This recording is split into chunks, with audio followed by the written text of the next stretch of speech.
Hi, Theresa. Okay, another video. Another beautiful day with Kiwi. Every day spent with Kiwi is just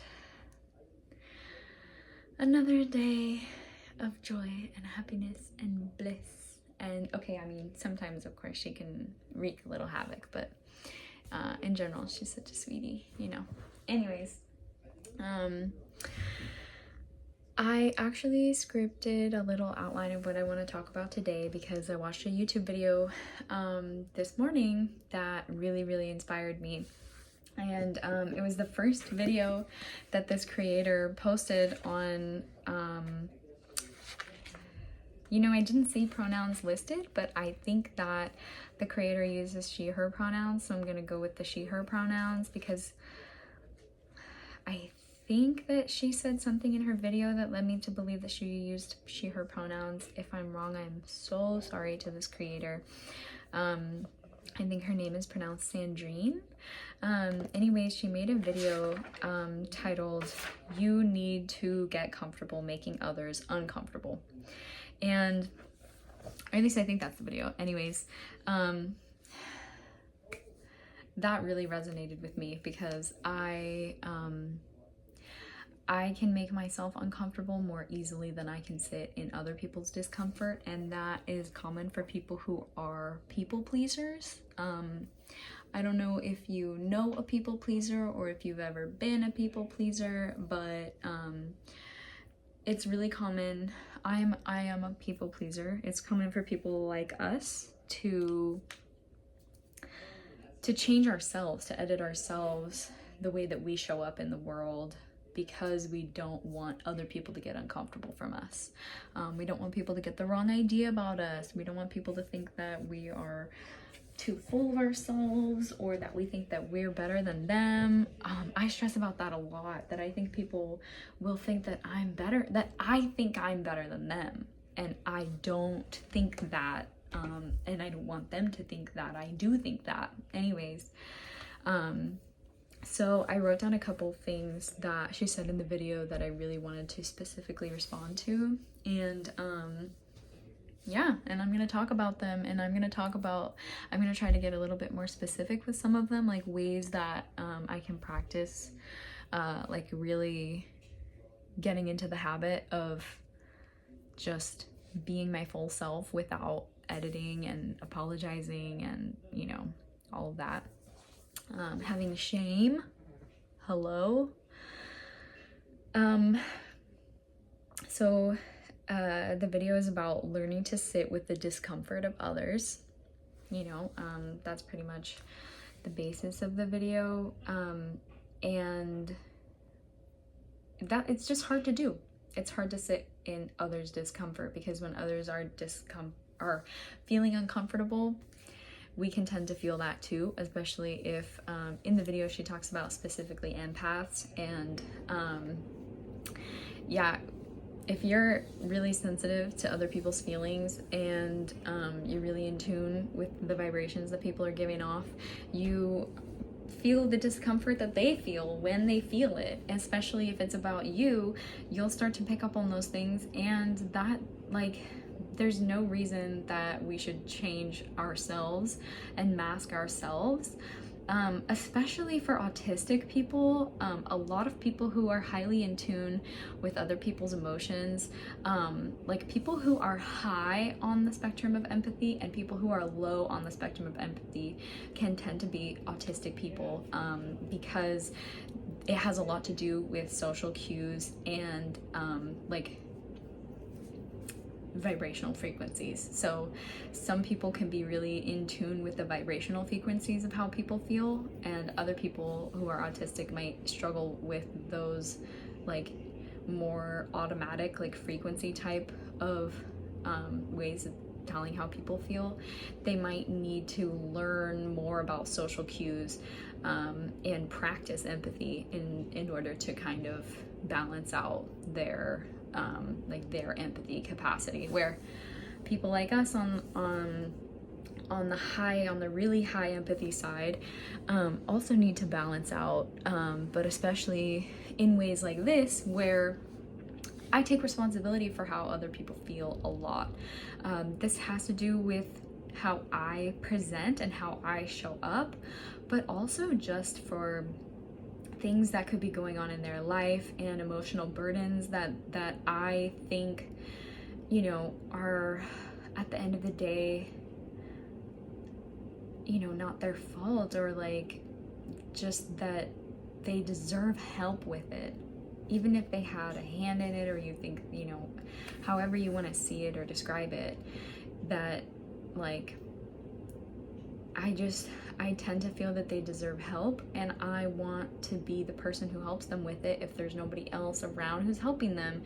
And sometimes that means that I want to take their like discomfort away, or I want to take their pain away, or I want to control their experience, or I want to control their emotions.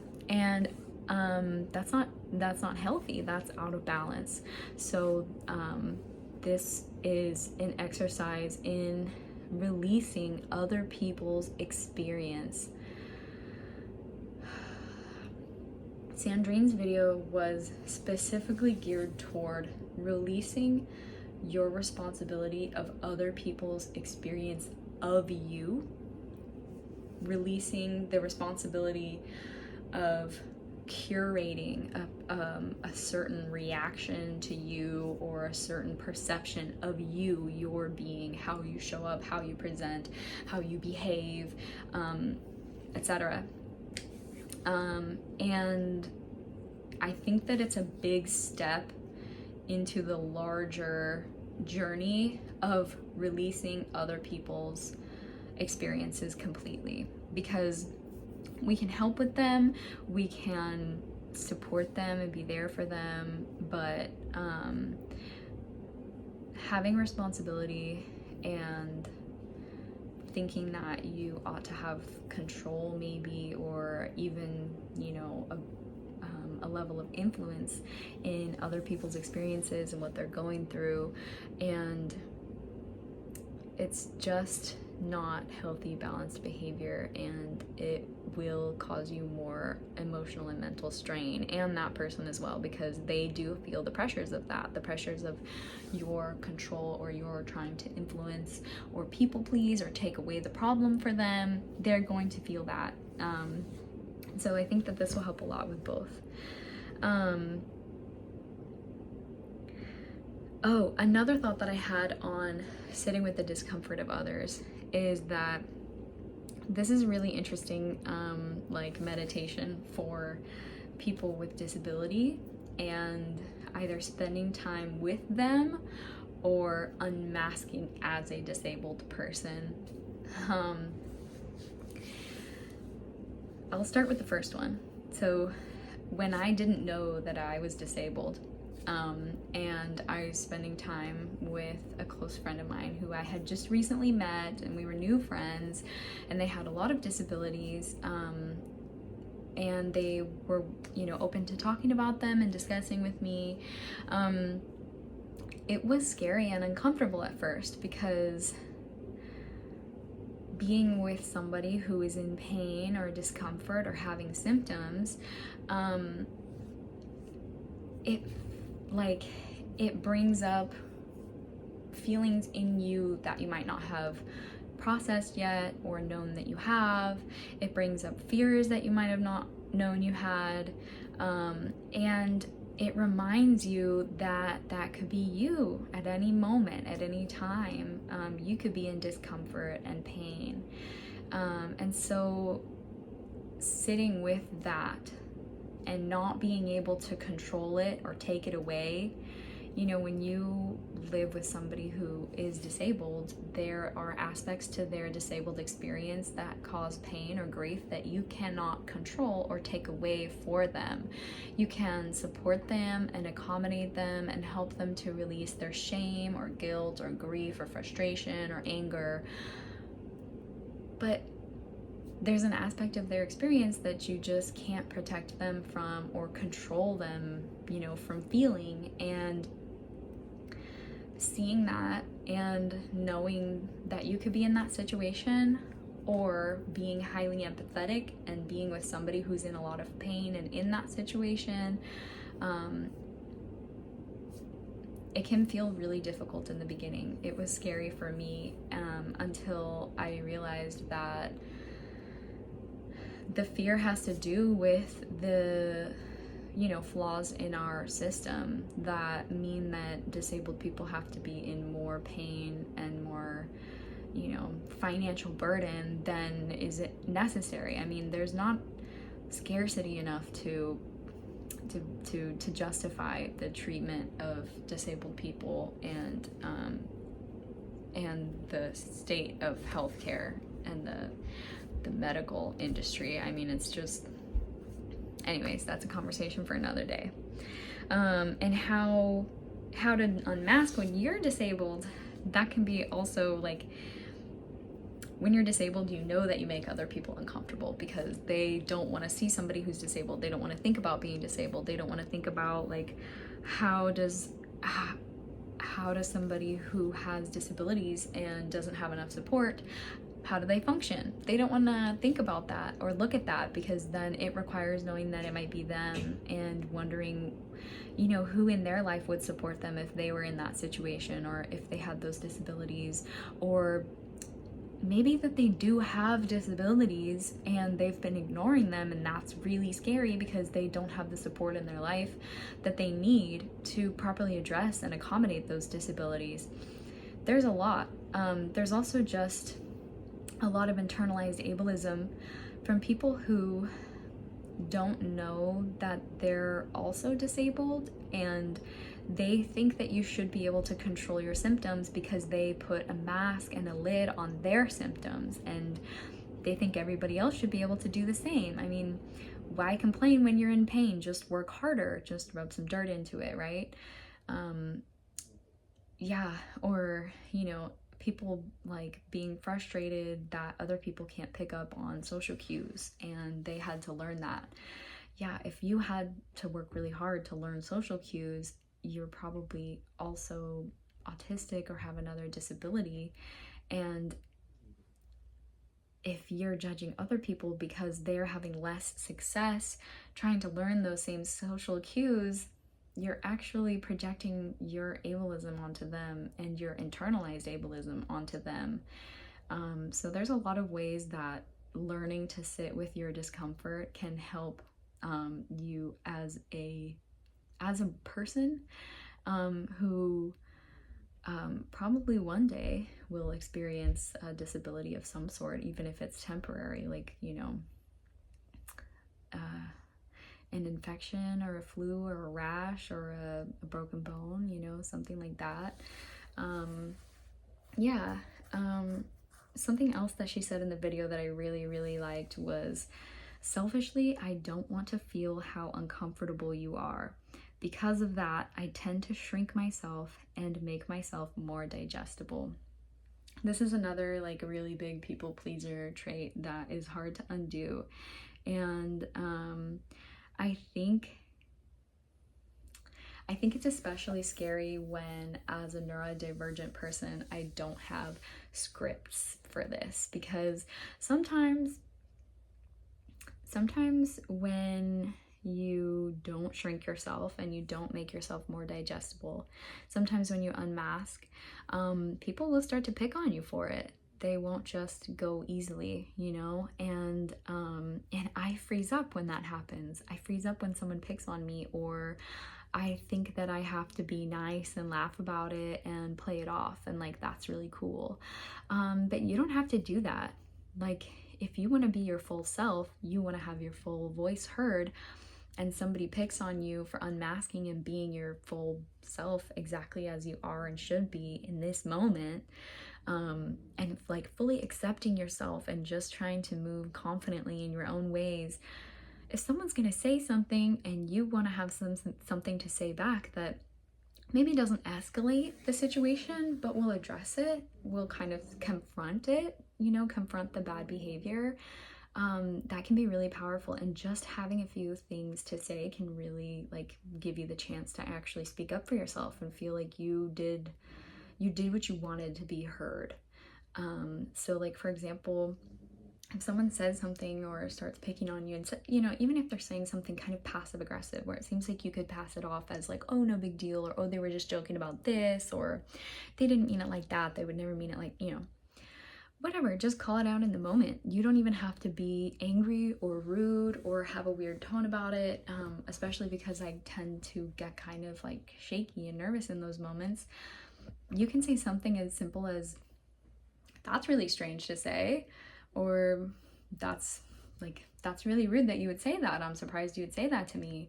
Or, you know, just like, that's weird. Why would you say that? You know, that one actually, it took a lot of practice. It took a lot of attempts where I just ended up kind of keeping my mouth shut and not knowing what to say. But eventually I did use that one on somebody who said something that was inappropriate to me. And then I stood my ground and I walked away, because I don't need to be treated like that. And it was really scary to do. And it was a customer and I was at work, but legally you don't have the right to harass me, and I have the right to walk away from that and not take it, because that's wrong. You don't get to treat me like that. And that was so empowering. I mean, I felt like I was 10 times stronger just from that, because it's really scary to speak up to people and say, why do you think it's okay to talk to me like that? Even if it's in this tone where you're not really angry, but you're just really questioning, like, what makes you think that, like, it's strange that you would feel comfortable speaking to me so rudely, or it's like, that's a really weird thing to say, or, you know, or even like, that's weird, why would you say that? That's very sexist. Or that's weird, why would you say that? That's very racist. Or that's weird, why would you say that? That's very judgmental or bigoted. I mean, there's a lot of things you can add into the script to help you speak up for yourself, because you deserve that, and people don't get to pick on you for being you. And if they do pick on you, then they're gonna hear about it. So I wanted to give those scripts to you because they've been given to me and they've done wonderful, wonderful things for me, and sometimes I forget them, so it's good to have them on record. Okay, I don't want to make this video too long because sometimes it takes a while to upload and process. So I'm gonna try to give myself a time warning. And what does that really mean? I don't know. I'm gonna try to finish this in a couple minutes. Another thing that I saw from the video that I really liked was that you need to build strong boundaries between how you're feeling and what other people's feelings are. In relation to you, in relation to your opinions, like reactions to your perspectives, your opinions, when you share a little piece of yourself and people have a reaction to that and they feel a certain way about that, that's not mine. I can witness it, I can experience it in my body and release it, and I can see it on its way. Yeah, easy peasy. Witnessing is good, but absorbing everything is not good, not necessary. Oh, and she also said, other people's feelings are not your responsibility. Again, that's like the motif of the video, the main message that I think so many people need to hear. And being the nice girl, the humble girl, that is a scam. Trying to focus on making space for everybody else, and trying not to take up too much space, and trying to manicure and manufacture everyone's response to you and make sure that you fit into the mold of the best possible imaginable, you know, candidate for having space and having your voice heard and everything. I mean, it's a scam. It is a scam. Yeah, I tried being the nice girl too, and it was silly. I'm non-binary, I'm gender fluid, so being the girl didn't work for me, and trying to be the nice, humble girl who's just, oh, lets everyone walk all over her. No, it didn't get me anywhere. I try to be patient. I try to be patient about telling people the uncomfortable truths about how they've hurt me, and they just spent years and years putting it off and ignoring me and denying my reality, and I'm done doing that. I'm just gonna be me unapologetically. I'm gonna tell the truth, and you know what? if that causes if that causes discomfort in you, that's not mine. That's not mine to carry. That's not mine to hold. Okay. And let's see. Oh, yes. And the last thing was that, like, when you don't shine fully in your light and you try to dim your own self, you try to edit, you try to make sure that only the best version of you is seen, you know, you attract people who see your light but are happy that you don't see your light. That's what you're attracting. And like, that was huge for me, because that is who I've been attracting for a long time, until very recently, when I started choosing people who were choosing me. I started choosing people who were actually choosing to support me, who were choosing to, you know, sacrifice their energy, their emotional labor, for me, for my well-being, and teach me the things that helped them. And when I started choosing people who really were choosing me as well, and supporting people who wanted to support me, especially in our disabilities, it opened up my whole entire world, and it has changed everything. And now when I do attract people who seem like they're happy that I'm not fully in my light yet, they end up getting dismissed or uninterested. And it's perfect, because they realize that I'm not going to let you take myself away. I'm not going to let you take little parts of me and walk all over me and change me slowly over time. That's not happening. I'm getting louder and louder. I'm getting more and more truthful. I'm being more earnest and honest and visible. And frankly, it's like a snowball rolling down a hill. I mean, you can't stop it now. Like, not gonna happen. Not gonna happen. So this is my video to you, inspired by Sandrine's video. I'm gonna try to remember to link it in the description if I don't forget. And I'm proud of you. I think this is like 9 days in a row or something. So keep going. Okay, bye.